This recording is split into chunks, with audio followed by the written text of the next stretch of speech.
মানুষ কিন্তু নানা কথা বলছে, নানা কথা ভাবছে যে দোসরদেরকে দুধ কলা দিয়ে পোষা হচ্ছে এবং তারা হয়তো আপনার সরকারকে নানাভাবে বুঝাচ্ছে।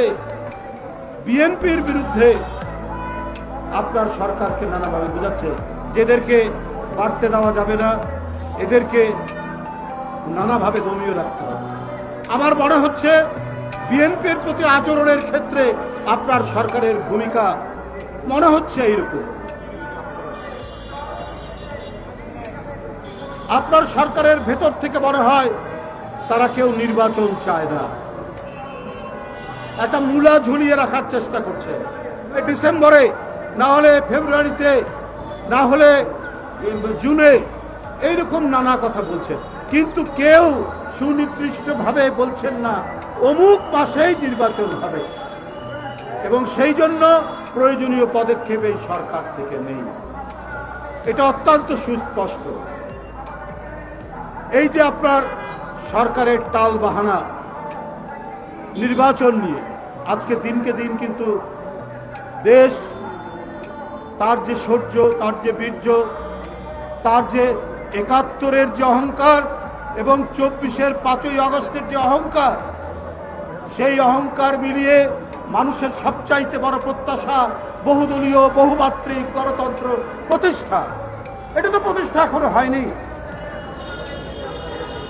সেই সুযোগ অনেকে নেওয়ার চেষ্টা করছেন।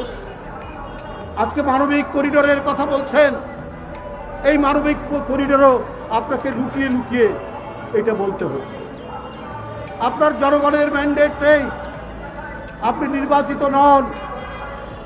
আজকে সব দিক থেকে এই কথা ধ্বনিত হচ্ছে। এটার প্রতিক্রিয়া কি হবে, আমাদের সার্বভৌমত্বের অবস্থা কোথায় দাঁড়াবে, এটা জনগণের কাছে কোনোভাবেই খোলাসা করেননি।